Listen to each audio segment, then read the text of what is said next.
Today's day number 56 of the $1,000 account challenge, and we are up $576 in the account, or exactly 6% of the total portfolio balance, which brings our total balance to over $10,000. We've officially hit the next milestone in the account. We have 10x'd the $1,000 that we started with, and we are now trading with $10,000 in our account. Beautiful. Perfect. Love it.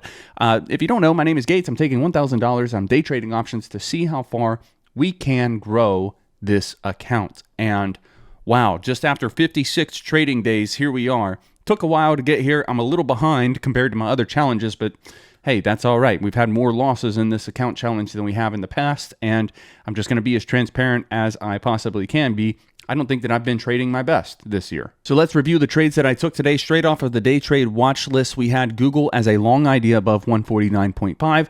However, due to the gap up and pre-market moves, we changed that or edited it to 150, long above 150. Google breaks 150 right here. We're on the 1 minute time frame. Breaks 150 right here, runs up to the high of day. And you know what we do? We're not chasing the move. We're waiting for a pullback. Now, I felt more comfortable going long on this despite the gap up this morning because of the partnership news that was announced with Apple. So that's a very bullish thing. Anytime there's a partnership with like Apple or Amazon, stocks tend to run and then continue to run. So I knew that. I've seen this happen before. So I'm waiting for a dip entry. We get the initial pullback here. I took a position there, added to the position down here, stop loss at 150 for the move up to the high of day. So it's a lot of just, making sure that I'm managing the trade properly, but taking entries to make sure that I'm not missing the trade.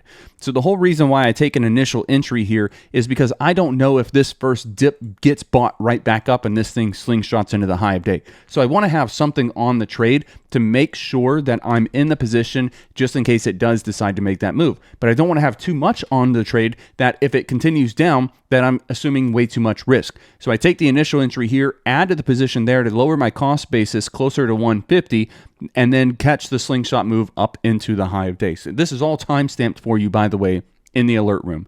So initially, loaded Google long. I'm giving you the contracts, no position yet, 9:34 a.m. This is well before we take an entry. Now, I give you this because all you have to do after you load the contracts is press buy the moment that we have an entry opportunity. So 9:38 a.m., took entry on Google long, reminding you of the contracts, giving you my fill price, giving you the stop loss, and I tell you, I'm leaving room to add, meaning you want to size down first. The very next minute, I added to the trade, new average updated for you, and the stop loss is still the same at 150. From here, it's just trade management. Google now up 10%. You can take your profits or hold. That's up to you. I'm holding, so I'm telling you what I'm doing. I'm also giving you my sell target. It's at 130. The very next minute, I even tell you that at 130, I'm scaling out. I'm holding for more profits. So I'm not taking all my profits at 20% because of the news catalyst. I feel that Google could potentially go further. So just so you know the plan, I'm scaling out at 130. I said, don't be afraid to take the profits if you like them. This could reject the high of day. That's when Google was consolidating right here. And then the very next minute, we have Google up 20%. That's high of day. I sold some, holding some, moving stop to break even. So that's going to be your trade management. When you're up 20% like that, no reason to let that trade come back on me and be a losing trade on the remaining position. So move the stop loss up, trail stop that stop loss up as the position moves up in your favor. Google now up 30%, can take profits or hold. I sold some, still holding some. So I was looking for about 50% on this trade. Move stop to 120. And unfortunately, as this curled back over, I went ahead and closed the remainder of the position out at 120, which is still above my entry price, average entry price, which was 1.08. Then I decided to go back in on the trade long here. I was looking for a bounce up off of 150 and another rally up to the high of day. But when this started to curl over, I made the decision to cut the trade. So this is a little paper cut loss. I took about a 3% loss here. But the whole idea with the re-entry, I said Google took re-entry.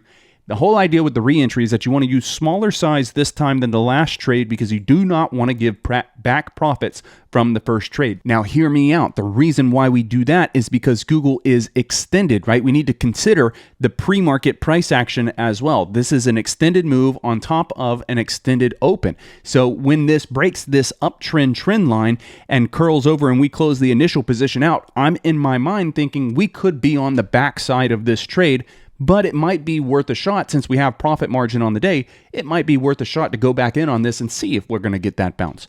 we don't get that bounce. We made the right decision to close it out there for the 3% loss because this does go well below 150, and we would have been holding a losing trade for, probably about 20 or 30 minutes here. So again, just reminding you that the idea of that trade is to not risk all of the profits from the last trade. I wanted you to size properly. Then we take a trade on AMD. So off of the day trade watch list, AMD short idea below $191. Also part of the reason why I cut this trade at this time is because I saw AMD give us a beautiful bear flag breakdown below the trigger level. So again, short idea below 191. Here's your bear flag breakdown. Here's your higher volume sell-off.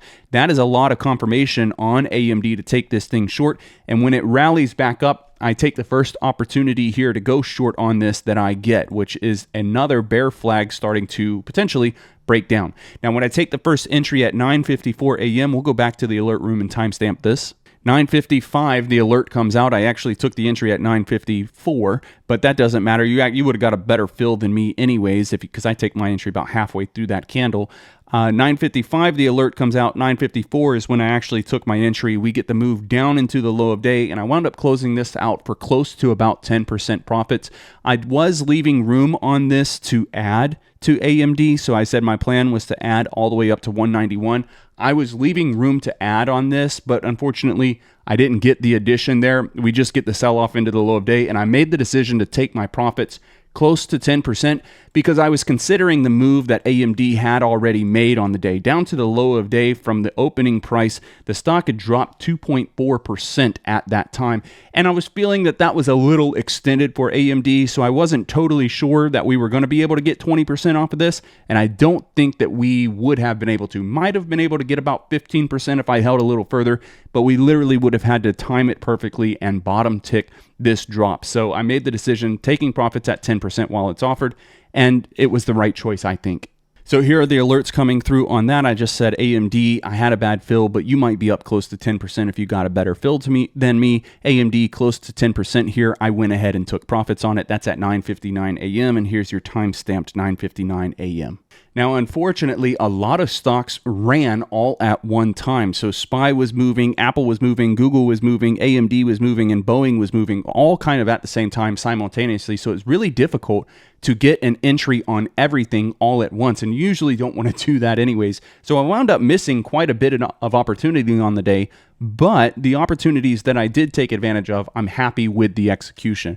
So those three trades with the paper cut loss give us a profit total of $576 on the day and officially up over $10,000 in the $1,000 account challenge. That's all that I have for today's trades. Press that like button for me if this video has helped you out, and consider subscribing to the YouTube channel as well. It's just the best way to support me and this type of work that I do. Plus, it's free. Thank you so much for your time, and I will see you tomorrow when we continue the $1,000 account challenge. Cheers.